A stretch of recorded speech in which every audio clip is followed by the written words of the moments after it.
Okay, we will be getting started in a few minutes. Today, we will talk about the importance of having a sound relationship.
Okay, let's get started. So thank you for joining another episode of Six Saturdays, also known as Speaking in Color Saturdays.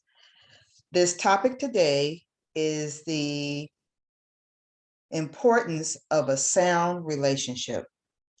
And this is so important because relationships are very crucial in how we connect and interact.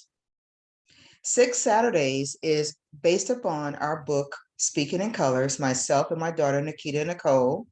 And what we're trying to do is to continue to improve how relationships are cultivated and how we interact and connect with one another to create and impact excellent results.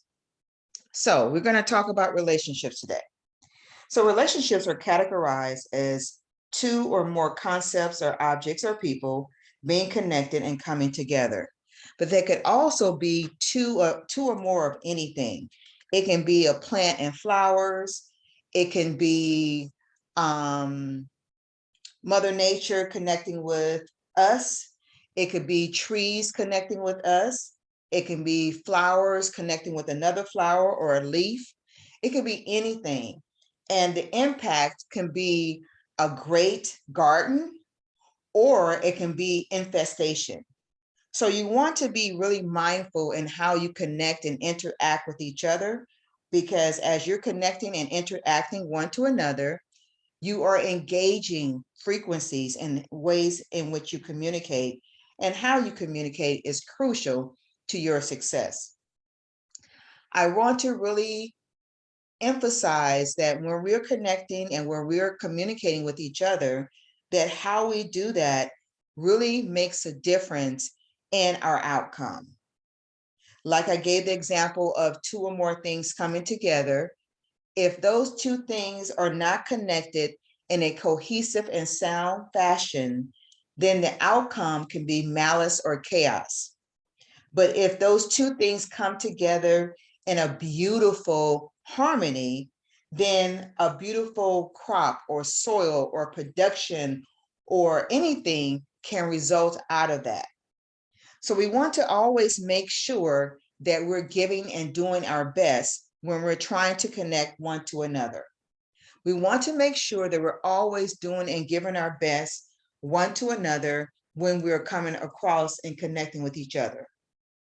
The reason why I wanted to talk about this today is because someone passed away that is somewhat well known, and the impact that he had on the lives of many, particularly women of color, was really negative for some, helpful for others, and left some very confused.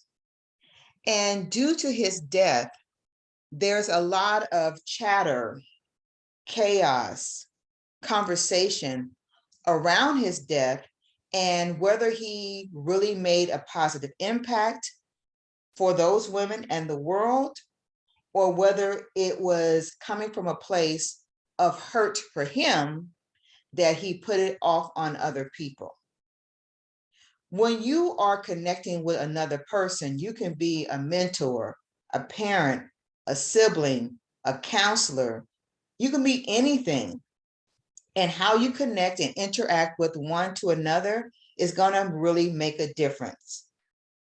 Now, when you have a sound relationship with others, you're not going to be so quick to absorb the negativity of someone else.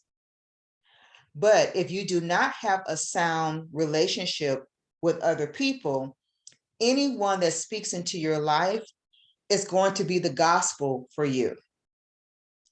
In this case, when this person was speaking into the lives of the women, how he came across and talking to the women by me listening and my upbringing said to me, okay, that's very negative how this message is being conveyed. But for some people, it was very helpful and they were able to tap in and learn from that situation and learn from what he was trying to say. Because maybe based upon how they were raised, they didn't have a male figure to even talk to them about relationships and how relationships are cultivated in a positive way, or how relationships is dysfunctional in this kind of way. Either way of how they took it, it had a lot to do with the outcome for them. So now people are unpacking how his death occurred, number one, and whether he left a trail of hurt women or whether he was able to help a trail of women. Regardless of how you look at it, the whole concept is to make sure that you're always cultivating and working and operating within sound relationships. Whether you are the receiver or the giver, it doesn't matter. You want to make sure that you are cultivating the right type of outcome. Because one thing is so important is that when you are either the sender or receiver, and how you are showing up, like I said, either as a mentor, the parent, or the sibling, or what have you, you want to make sure that you're doing your due diligence, because how you're delivering that message can greatly impact that person. So you want to be mindful that you are delivering the message in such a way that's going to be good. And how you do that is it has to come from a place of purity in your heart and your spirit. If you find that you are not getting the results, or there's an issue that is occurring for you and trying to connect, then I think it's time for you to step back and maybe rethink how you are coming across as that mentor, that sibling, or that parent. Because all of these things really make a difference in how you or they move forward. For example, as a parent or a sibling or a mentor, if you're delivering a message to a person like this person who passed away in such a way that is hurtful, then that person as the receiver may be impacted in such a way it could lead to suicide, it could lead to lower self-esteem, it can lead to a wide array of things. But if you're doing your due diligence and making sure that it's coming from the heart of purity, of love, then hopefully, if the person is not too wounded as a receiver, that they will be able to accept the message in the love that is given. Now, you cannot control if that person is already wounded. You cannot control if that person is coming from a place of lack. The only thing you can do is work within yourself to be the best that you can be as a mentor, parent, teacher, sibling, or what have you, to be able to give that message. Now, on the flip side, when you're interacting, because remember, relationships are twofold, giver and receiver. So on the flip side, if someone is connecting and communicating with you and you have low self-esteem, or you feel that that person is coming from malice, you have to choose what you want from that conversation, if anything, and spit out the bones. And that's all you can do. Just take the meat of what you want to receive from that situation and spit out the rest. Because you want to make sure that you are mindful of how you're receiving messages and how you're giving messages. So with this person who passed away, he was coming from a place that some people perceive as hurt. And he had this platform where he was able to talk openly about what the women were lacking and who they were not going to get based upon certain things about themselves. If they had children, if they were a certain weight, if they had a certain dress size, if they were a certain height, depending upon what kind of job they had. Excuse me. If they had more sound relationships, I think the impact of the information that they received would have been a lot better. So I just want to just give the overview of what we're going to talk about today. And we're going to talk about what a sound relationship is not, and what a sound relationship is. So I gave some overviews and some examples. So anyone on the call want to say first what they believe a sound relationship is not, then the floor is open.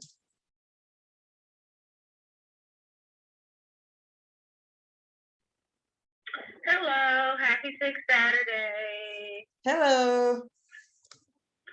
I am driving, so hopefully you're able to hear me clearly, but I really don't want to give emphasis to what a sound relationship is not. I would rather just say what a sound relationship is. Okay. A sound relationship is communication. A sound relationship is trust, loyalty, and really just acceptance of another person fully. You know, a lot of people want to, for the sake of not being by themselves, morph a person into the person that they want them to be, and not accept a person wholeheartedly for who they actually are. And so when you do that, and the person changes, because people will, you know, you have a problem with who they're changing into, who they're turning into, because you never really accepted them in the first place. Right. Some, you know, you just kind of use them as a space filler. And so I feel like if you're able to communicate, you're accepting of another person,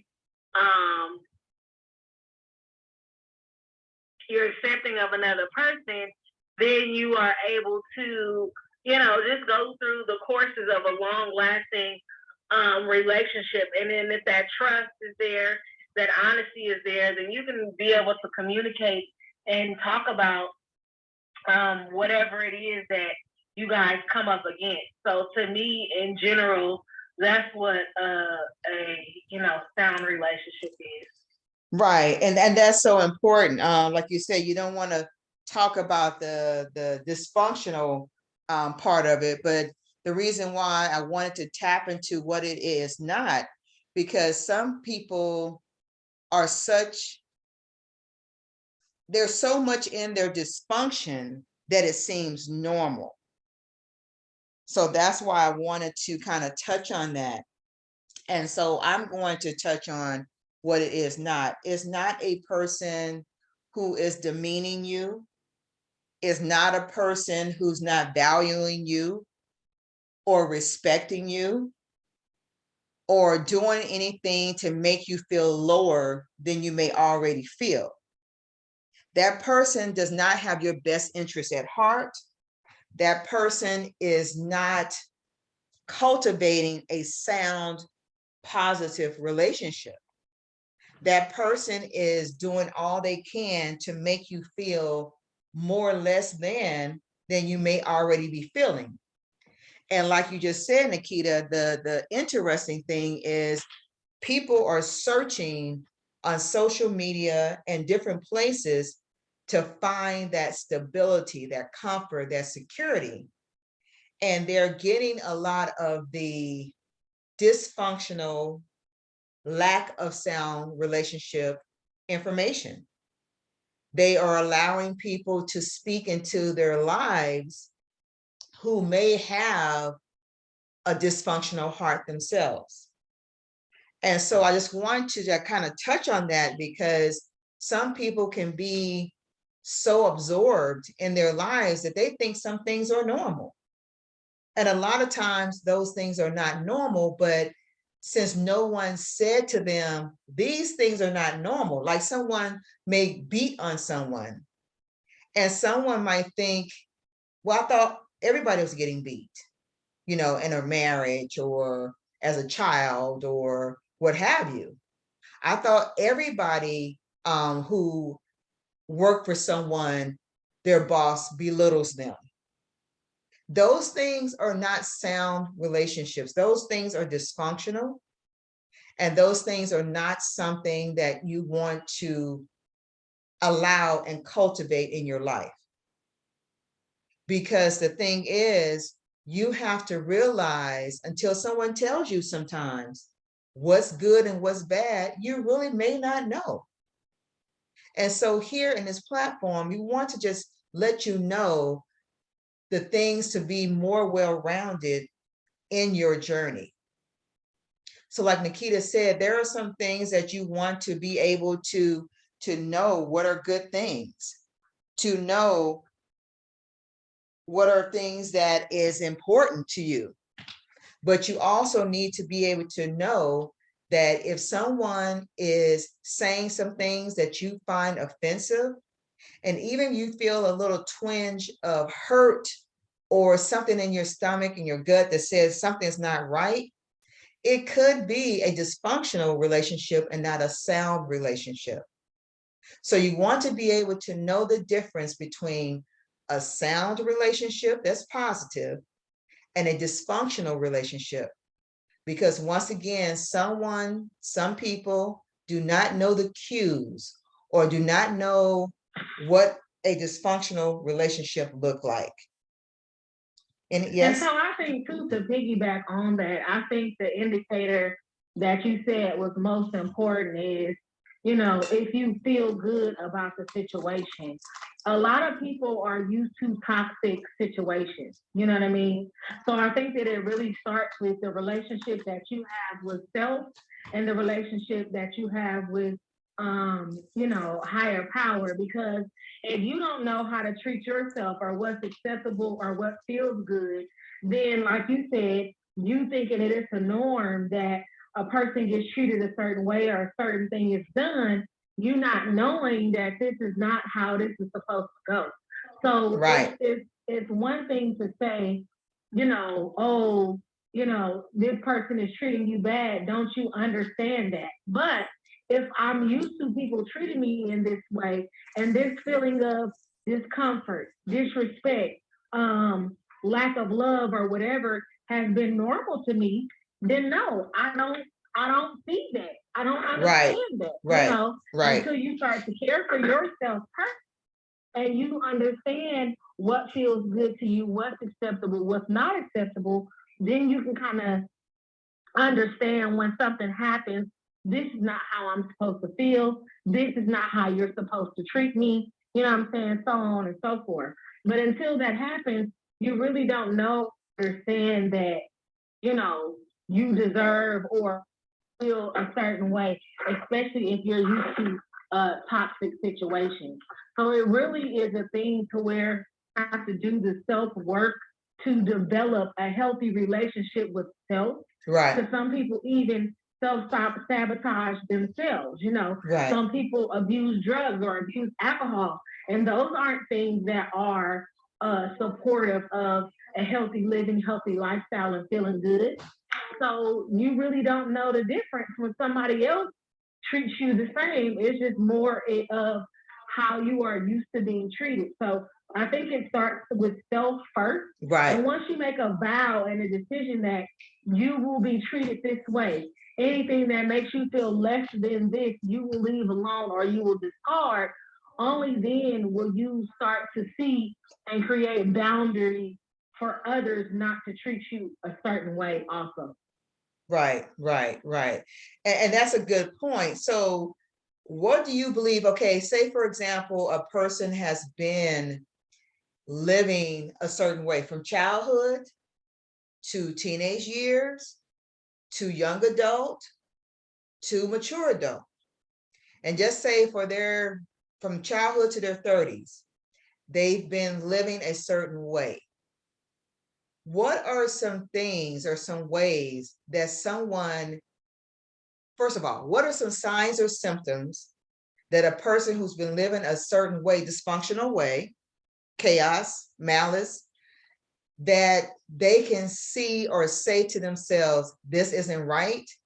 And what are some ways they can try to climb out of that?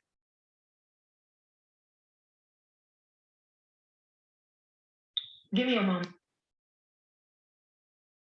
Okay, so while she's doing it, anyone else want to comment?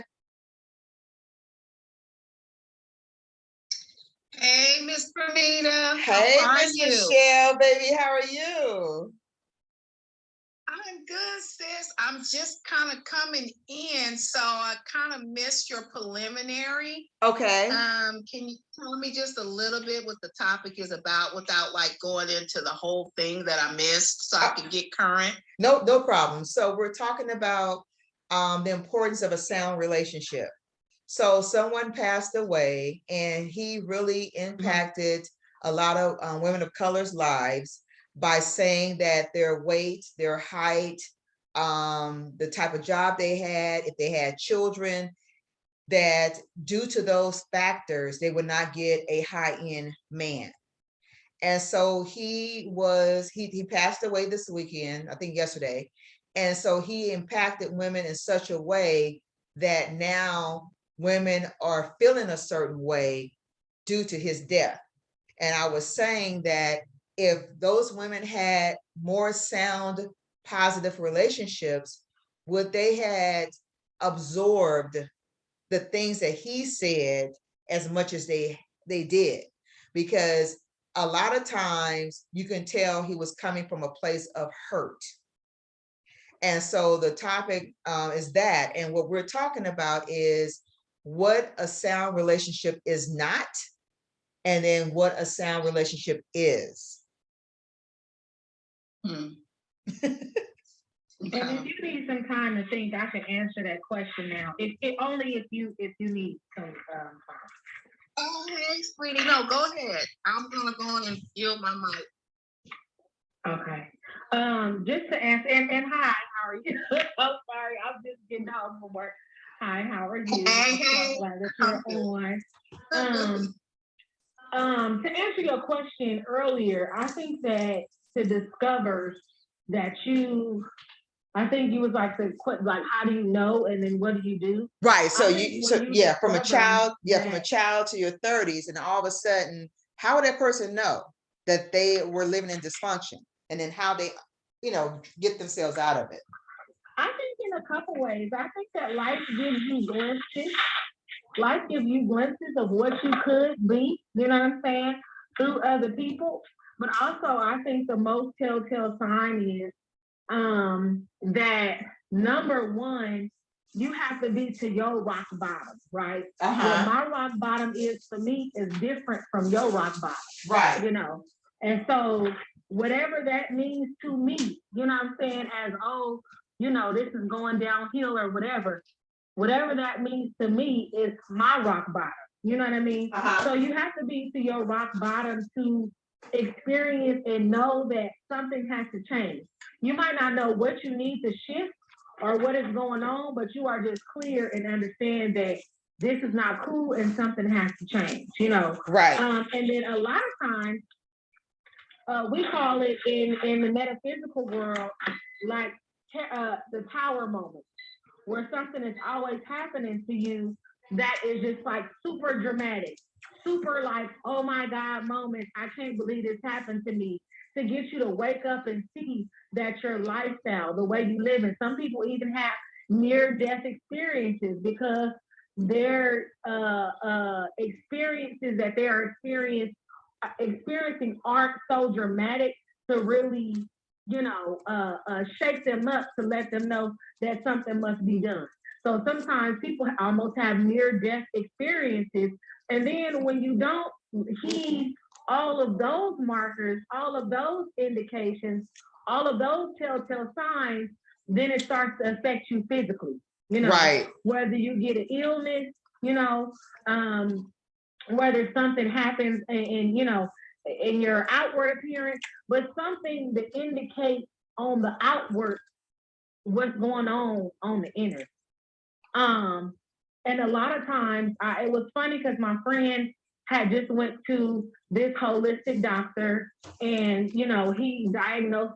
She went through this whole thing, and she was having some kidney issues. And come to find out, he was like, "Well, are you fearful? Are you scared of anything?" And she ended up saying, "Yeah, she was scared, of a thing." And he was like, "Well, you being scared is affecting your kidney."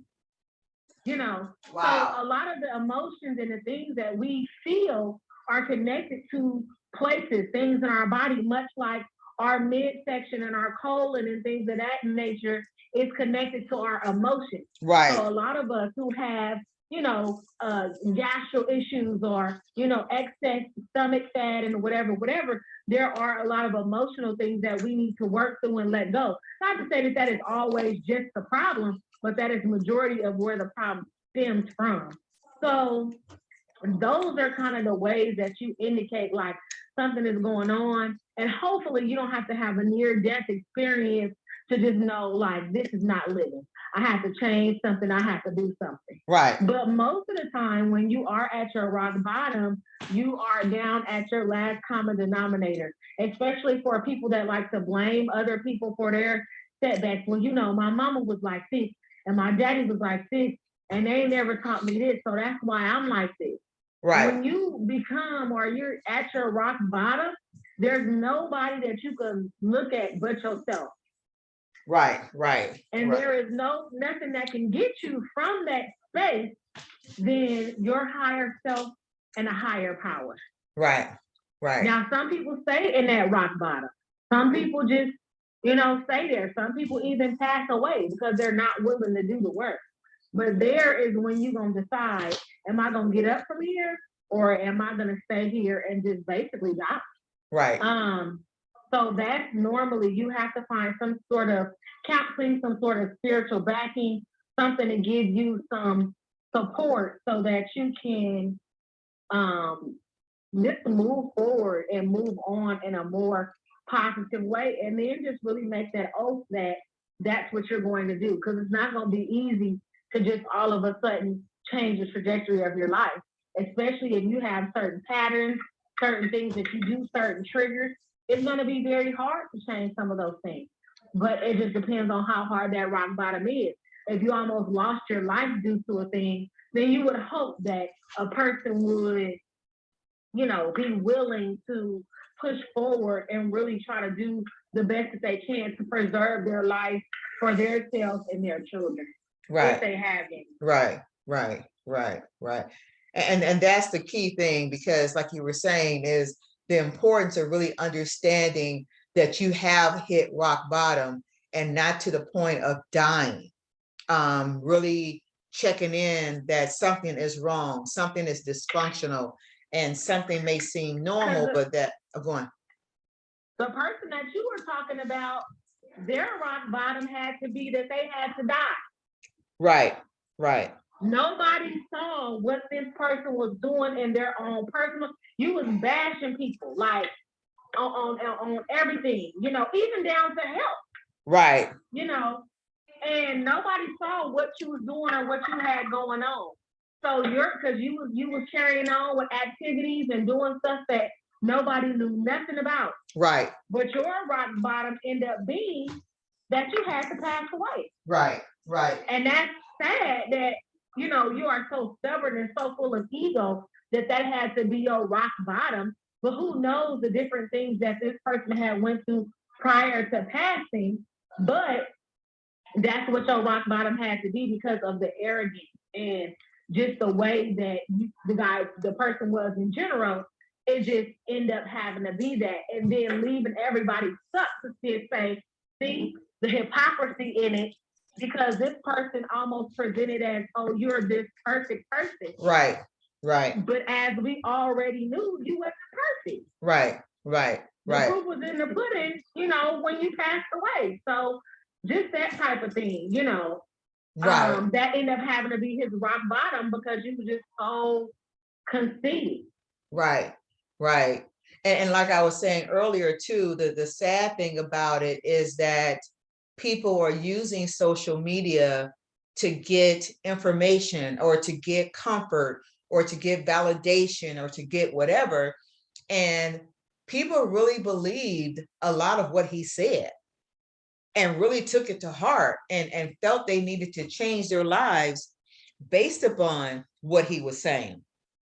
But some people also saw it as an opportunity to challenge him, because at sometimes you saw people were just ready to argue and fight because they felt that's what he was about. And it still gave them a platform to air out, their feelings or their desires or their interests in a fight with him. And it was really unfortunate because now the mass is saying the impact of the women that he influenced and that he hurt. And now, like you said, the hypocrisy of how he lived, people are now questioning how is it going to unfold now with these women, because he impacted a lot of people, a lot of women, mothers, aunties, cousins, all types of women in different parts of life. And his thing was he wanted to impact them, but at what cost, in what way? So it's really something, that's why I said I wanted to talk about what a sound relationship is not, because some of those women, to me, listening to sometime on those podcasts or webinars or sessions, was like, you guys are really taking what he said at face value. But that's what I was also going to say too, because speaking of relationships with yourself or personal relationships, anyone who would sit up and listen to the things that he says is a glutton for punishment. Right. You have to be a strong individual to listen to some of those things that he says and not rub you the wrong way, or you just looking at it as entertainment. And if you were just listening to that and looking at that as entertainment, there's something that's also wrong with you there too. Right. Because it's so demeaning and so degrading. How is that entertainment for you? And then if you listen to what he was saying as something that was, I'm sorry, y'all, hold on. I had to get something to eat. I'm hungry. If you are listening to some of the things that he's saying, it's like you also don't have a good positive relationship with yourself. Right. To listen to somebody like that. Because there is constructive ways to tell anyone anything. But the times that I did tune in to see what all the hype was about, he was very degrading. His message was to be harmful. Right. It wasn't like he was saying things to people that he was trying to really uplift. So any women that were devastated or affected by his message have a bad relationship with self to begin with. And really should not have been listening to him for guidance at all, or entertainment.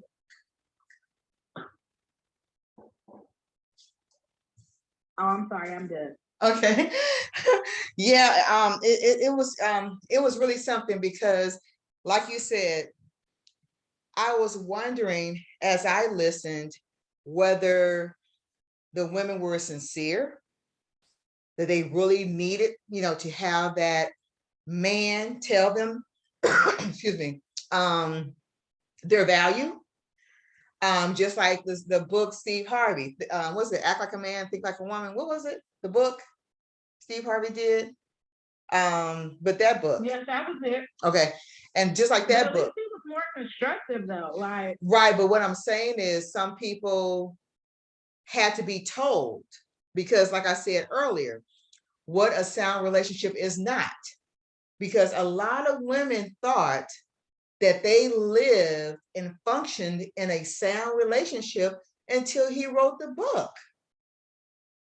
And I was having conversation with women, they were like, oh, well, I thought, what I was doing was this and this and that when it came to relationships. And it was interesting, I thank my father that he had told me the game that Steve Harvey had said as a child. But some women thought the way they were living, which was not a sound relationship, was normal. And then when he wrote the book, it became a aha. And then you fast forward, what was that, 10 years ago, when he wrote it. And then now you have this person who was speaking into their lives through social media and create yet another form of women, that he impacted and influenced. Well, that's what I was saying. And I think that speaks to my point of saying sound relationship is communication. Because you had your father to be able to tell you some of these things that were pertinent or important for the upbringing of your life. A lot of people, even in their childhood, do not have healthy relationships, because even though I'm clothing you, taking care of you, if I'm not talking to you about life and how people are or what people might do and your response to these things, and men are a mystery in general. A lot of men are, men of a few words, or if they are the words that they're saying, it's not giving you any direction. So it's just like, women in general, and I can only speak for myself, I don't want to generalize women, But if a man opens his mouth and all of a sudden call himself giving you like a cheat code to the inside of a man's mind, then I'm taking what you're saying as law, or to a certain extent, because these Oh, we can't hear you. I'm sorry, my phone rung. Both of these men presume to be professional. You know, who doesn't want a professional man or someone that's doing something for themselves? So when they give me advice on who a man is and what a man might do, I'm going to listen to that. Right. Because I feel like what they're saying holds some type of weight, when in fact it might not, but you don't have anyone or anything to tell you otherwise, because men are so hush mouth about what they do and what that means and what you should do and do like this, do like that. The so man code. Somebody, the man code. The man code. Right. Yeah. Right. So if somebody says, you know, here's the cheat code, and this is what you do to get a man that's worth something. All of us have mastered the skill to get somebody that's not worth shit. Like, we know how to do that. Right. Right. But if you giving us the cheat code on, this is how you get a upper echelon male, because there are women who say that all the time, but I can't take advice from you because you're not a man yourself. That's just like somebody that's a millionaire telling you how to get $1 million and you don't got none. Right. Right. You know, so because you're a man, I'm going to listen to what you have to say. And so women are wanting to really know from a man's mouth and a man's perspective how they really feel about women, what they look at in certain women and things of this nature. So I can see how big his following was. And I do feel like those women were sincere. But that's why I said that love is communication, because while you're young, hopefully a father, an uncle, a grandfather, someone gives you those morsels so you don't look to these people to give you information about healthy men relationships or how to get a man with better qualities. Yes, yes, yes, yes, yes, yes, yes. So I'm going to reset the room. So what we were talking about is that someone died and he really impacted and influenced a lot of women's lives. And the outcome was that he was a hypocrite within himself, and that he told women that if they had children, if they were a certain weight and height, had a certain type of job, they could not get a high-end man, because for some reason it appeared that every woman that was on the call with him wanted a high-end man, meaning that someone that was wealthy. And I'm not sure about how the guy will look, but I think it was primarily based upon wealth. And so then when he died, now a lot of the women are having some problems because of the influence that he had on their lives. So what we were talking about was what is not a sound relationship, because some people from a child to their 30s, 50s, or what have you, have believed that their life has been normal. Their relationships were normal. But here we want to tell them these are some things that's not normal for a relationship. And then on the flip side, we also have been discussing these are some things that are normal that creates a sound relationship. So does anyone else want to chime in on anything that we've discussed so far? Well, good evening, everyone. Hello. I am so happy to be a part of the call. Hello. Thank y'all for pinging me. I can't stay long, but I wanted to jump on real quick and say, hey, I miss y'all. And I found out about the news as well yesterday, and then found out it was confirmed today, and then all of the drama ensuing surrounding this person's death was just like, wow. Yes. You know, yes. I think this is one of the things that I have learned, and I can totally relate this to this social media influencer. The healthiest relationships that we can have start with the one we have with ourselves, like Nikki said, because if you don't trust yourself, you will give that power to someone else. Right.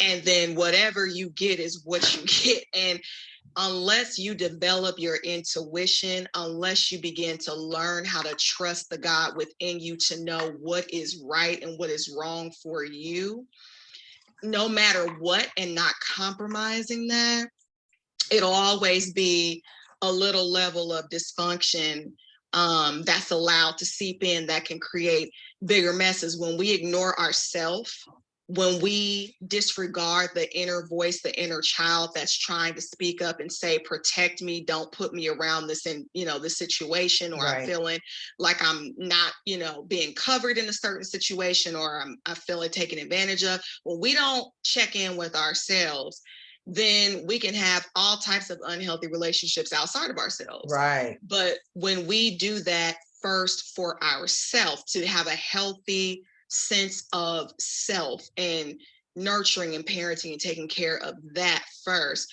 then we weed out everything that doesn't feel right outside of us, and everything that does feel right, that's what we gravitate toward and entertain and build upon. And I really hope that people take away from this, this situation with the social media influencer, the importance of knowing yourself, because you can have a lot of high value men and low character men at the same time, as we've seen. Right. And I hope that people learn the difference between what a man says and who a man actually is based on the research. Right. That is one thing. If for people that are into biblical history, you can go all the way back to Genesis with Adam and Eve. Eve fell in love with what she heard. Right. Catch this. Right.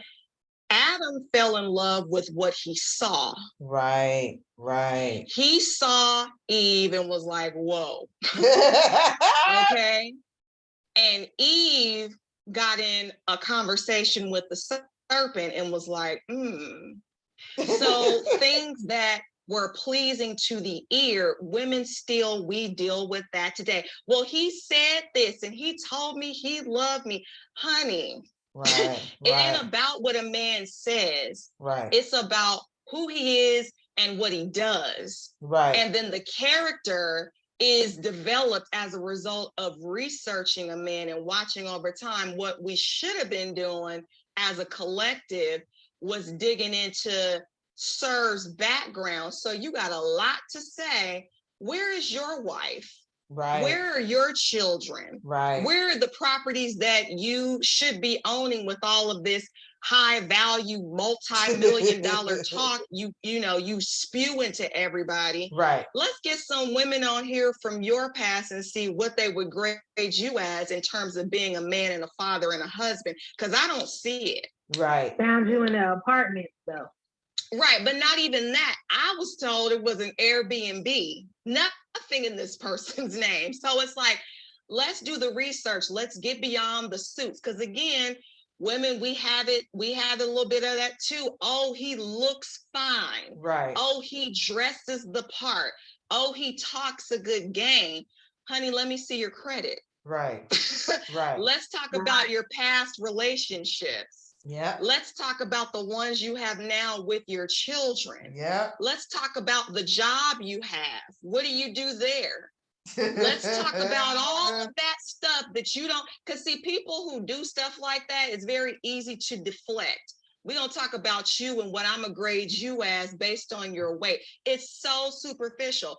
So I hope that everybody, including the men who were drinking his Kool-Aid, can see beyond the facade. Don't just look at the suit. Don't look at the cover of the book. Do the research, read inside the pages, turn the chapters, and then make a decision instead of blindly walking into something and listening to what someone's saying, not knowing that you got a broke person selling you $1 million dream. Right. So right. that's my input. Finger snap. And she Finger dropped the snap. mic. You my sister. And that's why I gave birth to you. Ah! Anywho, Okay. but yeah, you know, I have no idea who we're talking about, but I this try, topic but let me say is this. I really- try not to use names because my whole thing is not to focus on so much the person. It's just to focus on No. what happened. So, but I'll I chat it got to you. that. I'll chat it to But you. I'm Though. just saying, I totally get it. I totally get it. I just don't know, you know, the whole rah, but I'm sure I can plug in on YouTube and figure out who it is. But anyway, just listening to everything that has been said thus far has been yay and amen, especially with Nikki. I mean, I just like, wow. So I know for a fact some of the things that I've experienced my own self. And I think one of the things that was said was the whole conversation about, I think you mentioned, Vernita, that, you know, your father had told you about certain things, you know, certain things to look for, to enroll you, to prepare you for, you know, certain types of men and certain types of situations. And unfortunately, many of us did not have that, or many people didn't have those type of healthy relationships with their parents, or with, you know, their dad, to be able to really identify what is a healthy man. Where is the role model when I'm surrounded by divorce, or I'm surrounded by dysfunction? Like, how do you even plug into that source? And honestly, at the end of the day, it does start with God. Yes. You know, it does start with God. It starts with self. I've even messages that we've been trained in church.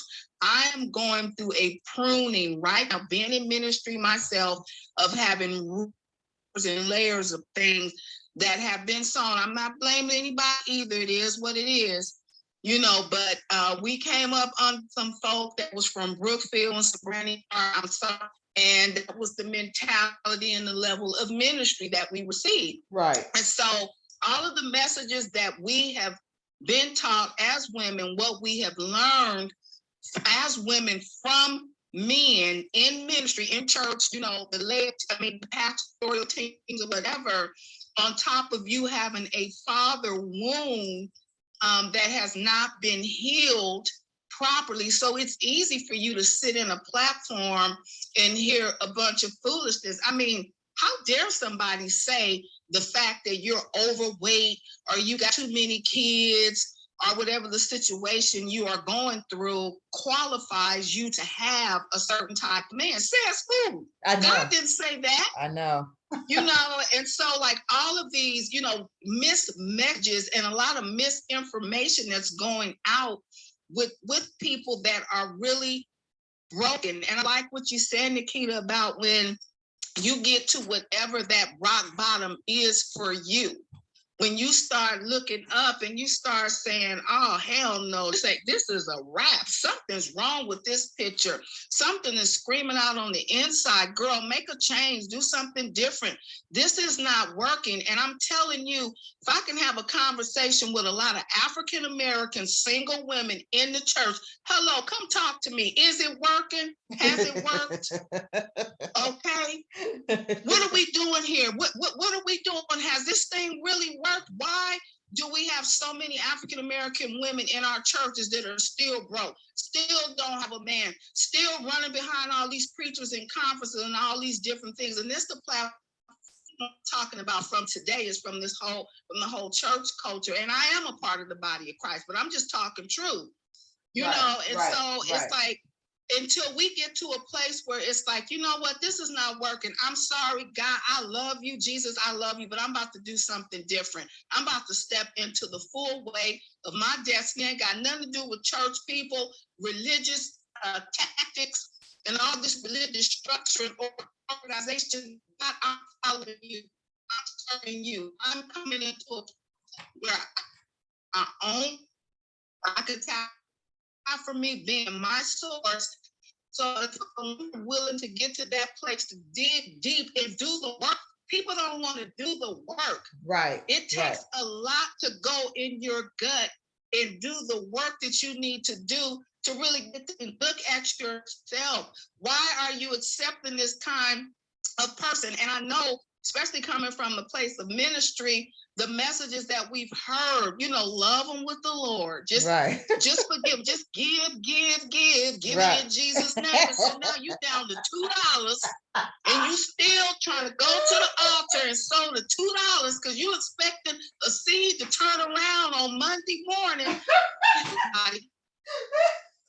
You know, just let them come on in. Just feed them, honey. Just keep sowing in the name of Jesus, honey. God gonna give them a job. Just come on, let them use your car to get to that interview. God gonna bless them, sister. Hold on. Look, the devil is a lie, okay? Hello, I'm telling you how we got to where we got with these types of situations.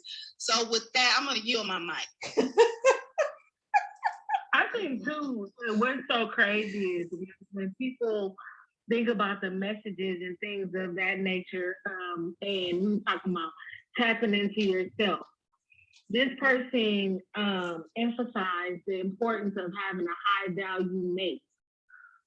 And he looked at other women as being like just a doll, just something to sit there and look good on your arm or whatever. But when you look at real lasting relationships, even with those that are high value, there needs to be some sort of level of polarity.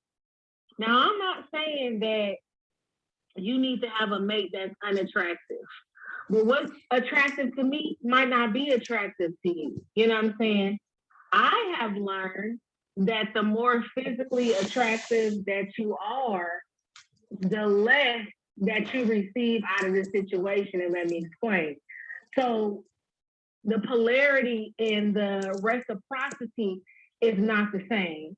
And I almost heard somebody say before, like something like an ugly person don't really do the work for you. Not like that, but to a certain extent, the cuter or prettier that you are, you know what I'm saying, you have what they call pretty or handsome privilege. You know what I mean? And so you want this high value man, and these men want these high value women, you know what I'm saying? Nice bodies and all this. And not to say that you're not supposed to get the best that God has for you, but to go back onto the topic of the room so far as the relationship and a sound relationship. What you are strong at, it's okay for me to be weaker at. What I am strong at, and vice versa, it's okay for you to be, and vice versa. There is importance in you having the other person's back. You know what I mean? And if both of us is high value, we both popping, we both is tooting our own horn, and we're not on an even playing field, then somebody is yelling jump and the other person is saying how high, or we both so self-absorbed that our relationship cannot flourish and grow. Right. I don't want to be with anybody that I can't build and grow with. That is a part of having a sound relationship. And we cannot expand, and we cannot flourish, if we cannot grow, if being with you does not, if I don't look at you every day and seek to grow and do better, then that's not a sound and a good relationship. And these relationships that this person was basically speaking of was a subservient relationship. Right. I'm supposed to just stay at home, right, and wait for you to get home. Right. And I can't do too much. It was conflicting because I'm supposed to have some type of something about myself. I'm supposed to be doing something, but I can't do too much to where I can't be home to make your food because I know you get off of work at such and such time and you're such a high value man. So when you come in, I'm supposed to be, you know what I'm saying? Don't be looking like I done came from the gym. I need to be smelling good, face on, food ready, because you're so high value. It does not look like, oh, babe, could you grab something on the way home because you high value? You know what I'm saying? So it just looked like really a way for what's the word I want to use? And not the lesser than is not the word I want to use, but a lesser than person, a way for them to boost themselves up to be this thing that they're not. Like a fake it till you make it type of person. Because much like him, a lot of the people that were following him so far as males, they was faking it till they make it. Right. Just because you got the blazer on and you drinking the Red Bull and you know, lighting a candle or spraying cologne on when you speak it, don't mean that you got nothing. Right. And like Portia said, you're not even vetted. Nobody knows you to know that you're this person that got these things, you know, that I'm supposed to be getting advice from. So it's really important, like we have been saying, to look within. And does this person's message make me feel good? I have even sat up and listened to pastors, and you're supposed to be clergy. You're supposed to be somebody of the word of God, and you get to start talking, and I'll be like, nope, can't do it. It's just something in my spirit that I cannot listen to, or it's not edifying. So anything that does not bring you growth, anything that does not bring you enlightenment, even if it's someone saying anything, even if it's a relationship, if it does not edify you and it's not well with your spirit, even if the person's supposed to be a millionaire, even if the person is supposed to be a pastor, or oh, I'm evangelizing this, no, thank you, ma'am. You know what I'm saying? Like, you have to listen to your spirit and know for sure, you know, what is good. And what's crazy is on Monday, it might be not well in my spirit. On Tuesday, I might hear what you have to say and it might be okay. Next month, it might be bad again.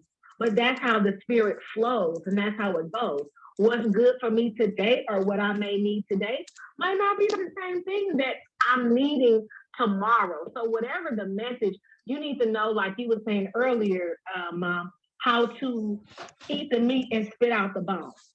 You don't have to take everything that's, because some of the things that was being said was, you know, it's like, oh, okay, I should go out the house looking all kind of crazy. I should go out the house sometime like I care about myself. Right. But some of those other things that, you know, a person was saying was just hurtful and demeaning. And when people were listening to that, once they started to feel a certain way or feel negative, his passing should not have people in their feelings because it affected you in a negative way. Right. Nor should it have you, nor should you feel a sense of comfort or release or gloating because that man have passed away.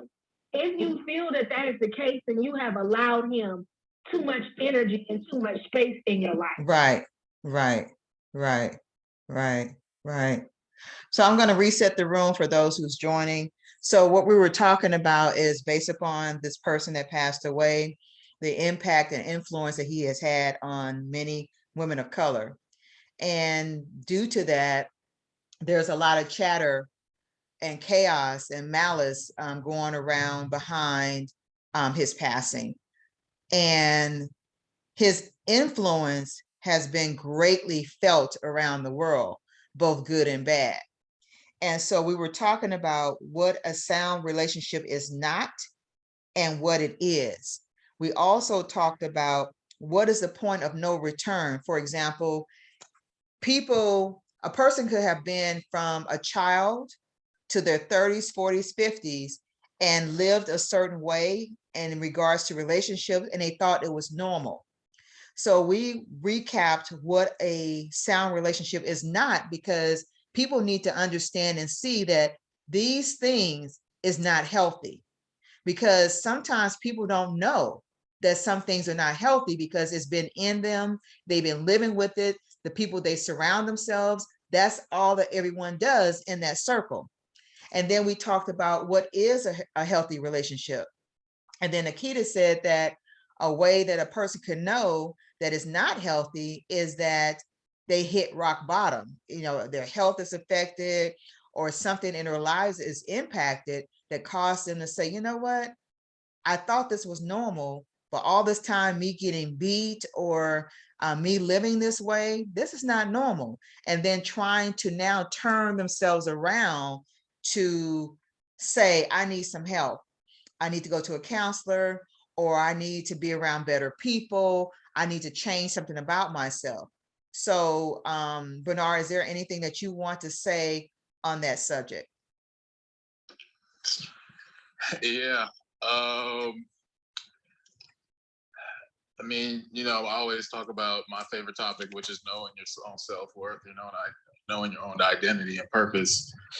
So to me, that's where everything starts, because when you know who you are, you know who you are is like, you know what you're looking for. Right. So when people are always like, I should find this kind of man, or I should find this kind of woman. It's like, well, how do you know?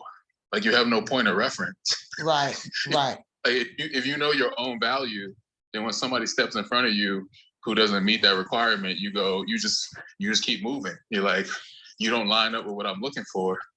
So I think the main thing to what you all are talking about is most people out here talking about high value, but they don't know their own value. Right.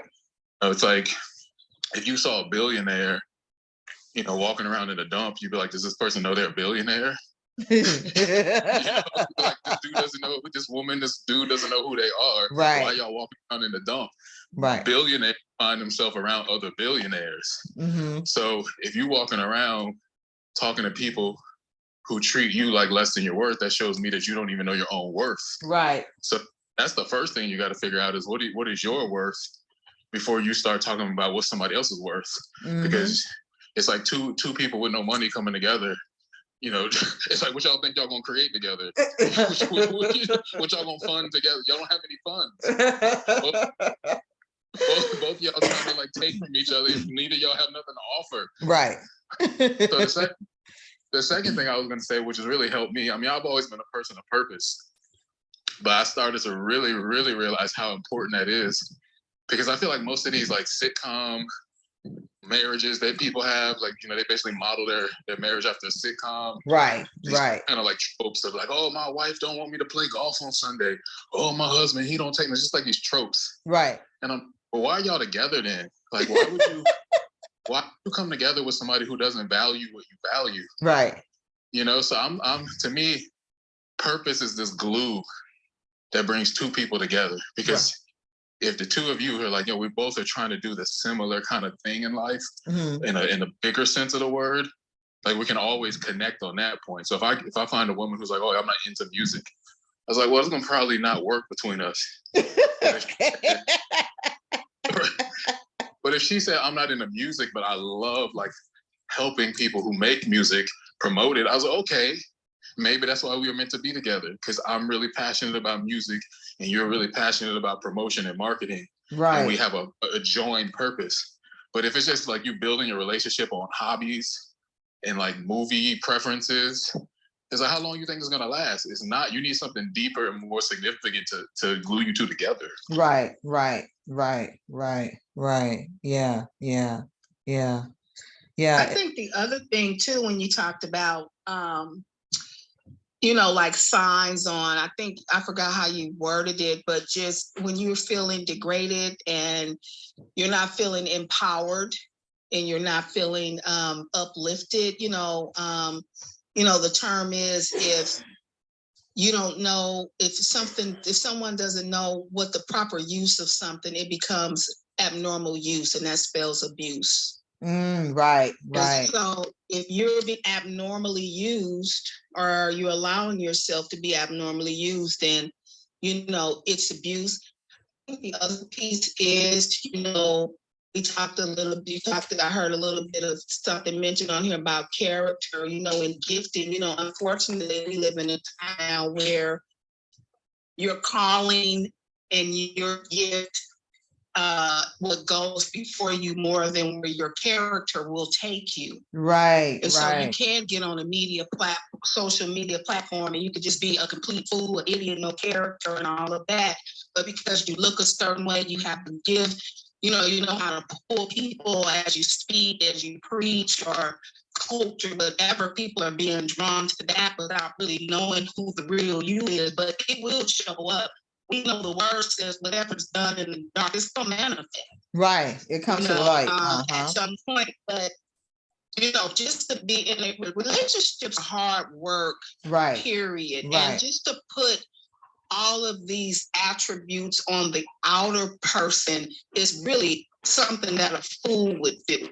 Right. And I just feel like, yeah, there should be an attraction. I had a group, and I kind of posed that to the group that I was with the women, you know, like, you know, what are your bottom lines that you would not deal with this? Does it matter if a man looks good? What if he doesn't have a lot of money?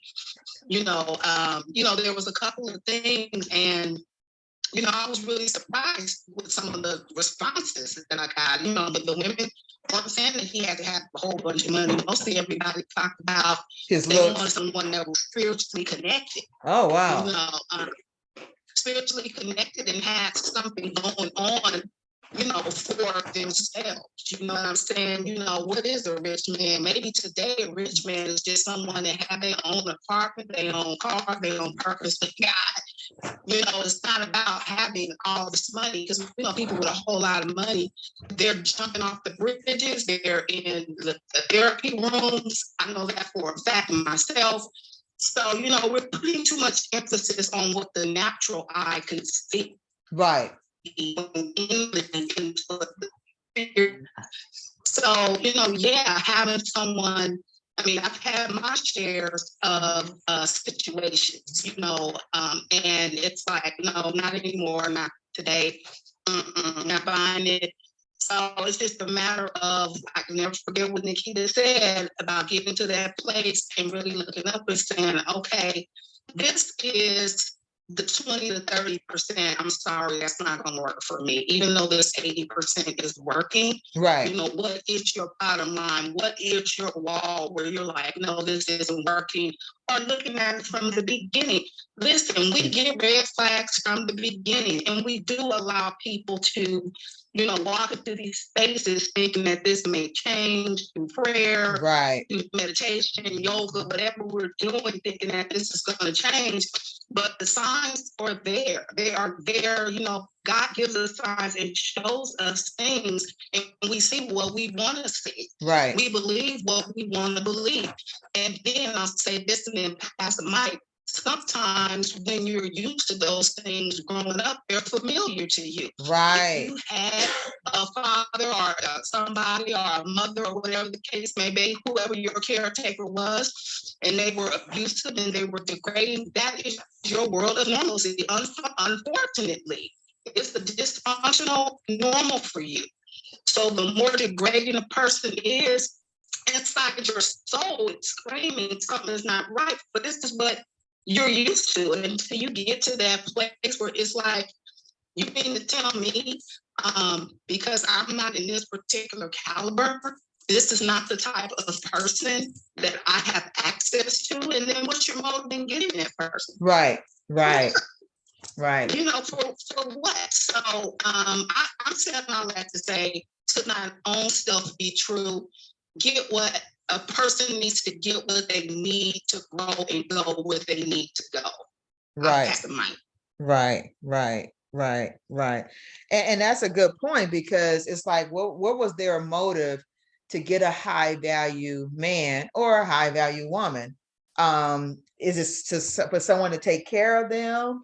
And then two, what was the reciprocal thing going to be? Because we've been in certain meetup groups, and a lot of the men were trying to be, you know, channeling this person when they talked in these discussion groups. And then a lot of the men were saying, well, I need the woman to be available. I need the woman to be available. And it was like, available to do what? So what? I can't work. I can't do anything. I mean, how available did you want me to be? You know, I mean, I have a life too. And it was just really interesting how a lot of these relationships are showing up. You know, social media is really causing what used to be, I guess, with our parents, even though they had their own dysfunctions, but at least they tried to work in these relationships.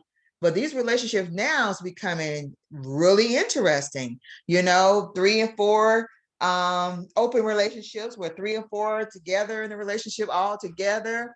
You have the entanglements, you have all these different things going on. And it's like, but what about sound relationships with morals and character? What about starting from the basics? And like you said, Michelle, not going by looks, not going by this, like Bernard was saying, just starting from yourself, and to thyself be true. That is so true. But people want to get with people because it covers their mess, it covers their flaws, it covers who they really are. So you get this other thing, this other person, and it's kind of that makeup for you where people can't really see you and your mess. And I'm beginning to see that's what a lot of people are doing. And that's why people don't understand what a sound relationship is, but they understand what a sound relationship is not, because that's the life they've been living pretty much all of their lives. And so we just want to, once again, just come together and just talk about this and try to change the dynamics of what people are doing, because it's starting with communication, it's starting with interacting, it's starting with connection, it's starting with ourselves, loving self, self-love, self-worth, self-value, dealing with the man in the mirror, dealing with the mess. You might not like what you see, but start there to be a better person. So before we wind down, anyone wants to say anything? Yeah, I was just going to say on top of that, to add to that, and like you said, to do the work. A lot of people are practicing, what do you call those relationships? Polygamy and different stuff like that in a wrong way, because the way that polygamy is not for everybody to just have sex with everybody, or the person to basically just go between people openly. That's not what polygamy is. If you're not developing a dynasty or a structure, then there's no reason for you to practice polygamy in the way that people are, doing it. And it's really because we are the microwave generation. I don't want to do my work. I don't want to, look at my mess. So because I don't want to do my work and look at my mess, I'm just going to hop over to this guy over here or this girl over here.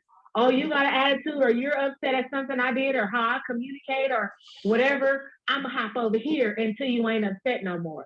It's like, Right. Not willing to do the work with yourself and not being accountable for how you treat others. So you just hop around until you figure that the other person is no longer upset, or, oh, I'm tired of this person now, so I'm going to hop over here and hop over there, and not understanding that you can only have a long-lasting relationship if you build with yourself first and then the other person. You Right. see these people that have been together for 50 and 60 years, been married, there was some infidelity. There was some sticky situations. You're not going to be with somebody for that long and not have, some trials and tribulations.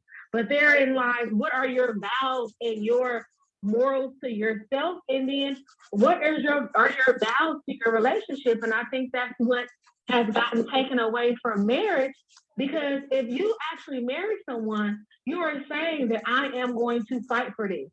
Right. I'm going to work for this. And a part of fighting for this, a part of working for this is fighting and working to do your own work. Reverse some of those negative or toxic patterns that you learned about love. Maybe it wasn't, like you said, in a household that they communicated, or maybe they was verbally abusive. So you take on some of those traits, but understanding that that is not the proper way to love and care for somebody in a relationship and do your work. But because people are not willing and wanting to do their work because it hurts, it's not a pleasant thing. Right. And they're like, oh, I'm going to do my work. Like, it's not like that. Like, it hurts. You really have to look at a lot of the things that you grew up on as law and say, this is wrong. Right. Wow, that was abuse. My grandfather was abusive. My mother was abusive. Like, they taught me some things that are not, that I don't want to continue. And it's a hurtful thing. Nobody wants to look at their lives in that way, but that's the only way that you're going to reverse some of those things, is to unpack and uncover those things and do the work. And to be perfectly honest, if you do not have a regimen or a way to do your own personal work, then you have no place in a romantic relationship. You can have friends or whatever, you know what I'm saying? But Friends. it's, You said friends. Yeah, friends, but no well, friends relationship. and platonic friends. Right. Like not friends, like, but we be messing around friends. Like platonic friends. Because if you're not willing to do the work, nobody deserves to be linked up with you and going through the trauma with you every day. And you just gonna stay like this day after day. Like nobody deserves to go through that. So if you're not making the commitment to yourself that you're going to actively do the work, regardless of it hurts or not, then nobody deserves to have to go through that, you know, with you. You know, you shouldn't be in a relationship in general. And if you are in relationships, they should only be platonic or with like-minded individuals that you seek to have better relationships like, or you try to emulate, you know, not like trying to be in an actual romantic relationship with someone. I'm done. Okay, anyone else before we end? Okay, so we talked about a lot of different things to get today, and I'm just hoping whoever listens to this later really take some nuggets from here to really, you know, let go, know their self-worth, the value, beauty, know about social media abuse, the social media culture, and to really understand what sound relationships really are. So the quote for today is by Joyce Meyer. We can improve our relationship with others by leaps and bounds if we become encouragers instead of critics. So that's what we've been pretty much saying today. We have to be encourager one to another, but we have to start encouraging ourselves on a daily, weekly, hour, monthly basis. So I love you guys. Thank you so much for coming to yet another episode of 6 Saturdays, also known as Speaking in Color Saturdays. And we'll see you next time on the 4th Saturday of this month. Take care. Bye. Bye. Everybody. Don't purchase the book. Yes, if you haven't, go purchase the book. Thank you. Bye-bye. Okay. Thank you. Bye.